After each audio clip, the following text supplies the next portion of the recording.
So great ball striking with your irons really comes from understanding how to control your own swing circle. And we need to move that swing circle forward and down. And in this video, I'm going to explain to you exactly what that means and more importantly, how you can do it.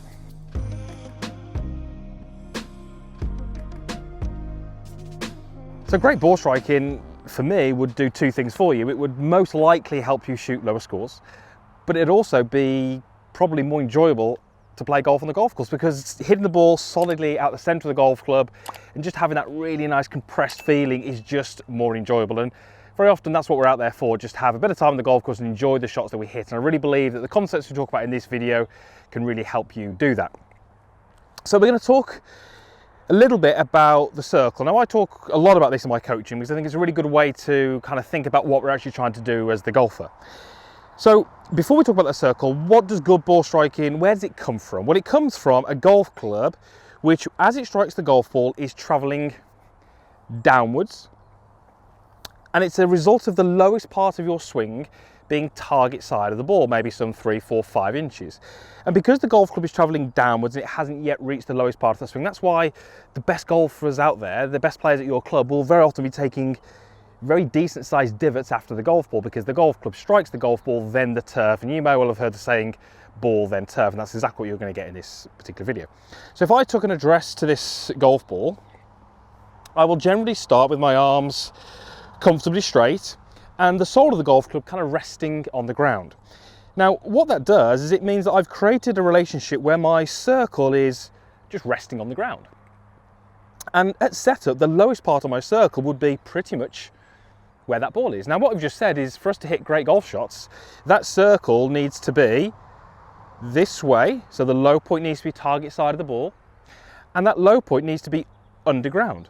So my circle has to move towards the target and it has to move downwards by some amount.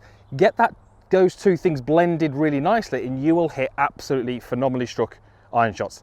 Get that wrong and you will hit poor iron shots. What we often see is that circle being too high and often too far back, and that's a completely different delivery and it's going to give you a completely different result and unfortunately not good results. So once we understand what we're actually trying to do, good ball striking is just the result of you controlling your circle. We can start to look at actually what do we need to do in our golf swing in order to achieve that. And very simply, from the top of the golf swing, we need to have some movements within our golf swing which do just that, which shift the circle forwards and which drop the circle underground. That's the key. So where do these moves come from? Well, the first movement would be the forwards movement. How do we shift that circle towards the target? Well, that really comes from moving your lower body laterally towards the target. This is a couple of things. It puts more pressure on my lead side and it also allows my lead hip to move a little bit more over my lead foot. So a really simple way of doing that is just giving yourself a little reference outside of your lead thigh. So as I figure out where I would be stood to this ball, I can just place an alignment stick or something similar just in the ground, and I want that around about the width of my hand outside of my trail side, lead side I should say. And what I'm going to do very simply is I'm going to just rehearse moving towards that alignment stick. Now there's two things really. One is the movement, which we've discussed, but the second part is when that actually happens. I would love that to happen before your lead arm reaches level with the ground. So if we would do that in slow motion, as I rotate into my backswing, as the golf club nears the end of its movement away, my lower body will begin to shift towards the target. And then as my lead arm reaches this horizontal position, I've closed that gap between the alignment stick and my thigh. I've got pressure in my lead side, my lower body has shifted laterally towards the target, and it's those things which are going to shift my circle towards the target. So our low point should be moving target side of the ball.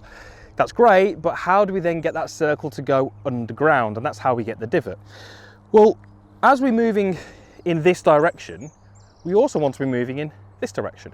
But I really want you to think about that in your lead shoulder and your lead hip. Alignment stick again, but this time we're going to pop it through our belt loops. So this is just give us a representation of what those hips are doing. And as I say, we're also going to think about this lead shoulder. So as I get to the top of my swing, I want you to think about that lead shoulder.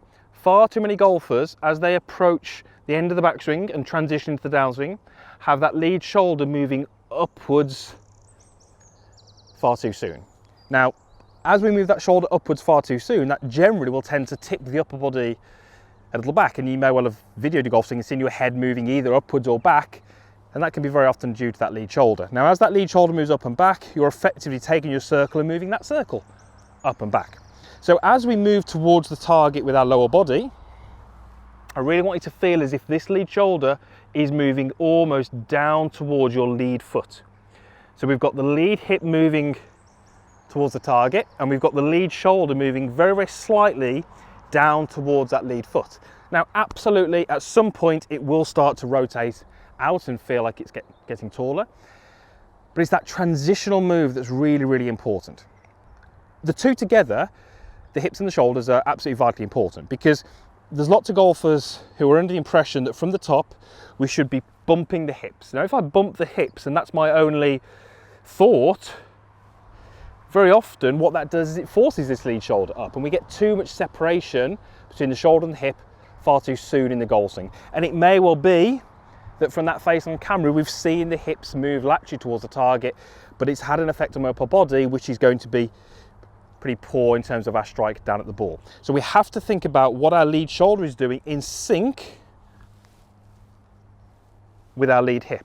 And if we can get those two movements together, the hips moving forwards, the shoulder moving down, we have now created a situation where if I simply rotated towards the ball, you can see how the ground is going to get in the way because my circle has been shifted and lowered. That's now going to mean I will strike the ball first, I will hit the ground second, I'm going to take a big divot, I'm going to get that compression, I'm going to get that ball from a really nice part of the golf club. All of those things that we really want, you're going to be able to achieve by making those two movements. Great ball striking comes from lowering the circle and shifting it forward. We do that with the lower body and also thinking a little bit about what that shoulder is doing. So if I do this correctly, we should see a fairly decent sized divot, but that divot should be after the golf ball. A little bit of pressure on me now to hit this one correctly, but if I do those two things we've described, I should be okay.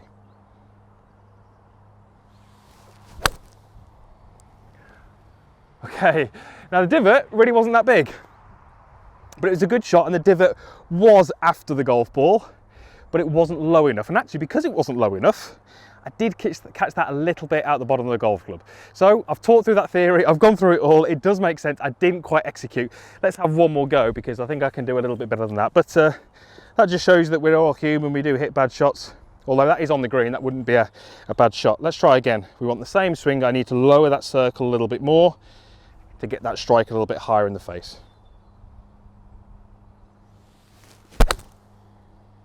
Okay, much bigger divot. The ball's gone in the same direction. That should probably carry another 5 to 10 yards on the green, as it does. I lowered my swing circle there, and that's a really good example there of controlling that circle. It's very difficult to do at 70, 80, 90 miles an hour. Lots of things are moving. We have to really train and develop that skill, and that's a great example there of, you know, a professional like me who wasn't able to control that circle as well as I'd like, but I made the adjustment. The second shot was much better, and hopefully you can see how, you know, the two interactions with the ground were very different because I was really trying to do something different on that second swing. So lowering that circle, shifting it forwards, that is absolutely going to help you strike those irons better, hit them solid, hit them further, shoot lower scores, have more foot, all of those things that we all really want to do. Thanks for watching. Usual stuff is down below, there's a comments box down there, there's the like button. Love you to be part of the channel. If you're not a subscriber, there is a link over here which you can click. Would love you to be part of the channel. I really believe these videos can help you play some better golf. Thanks for watching, and really hope we see you back here again soon.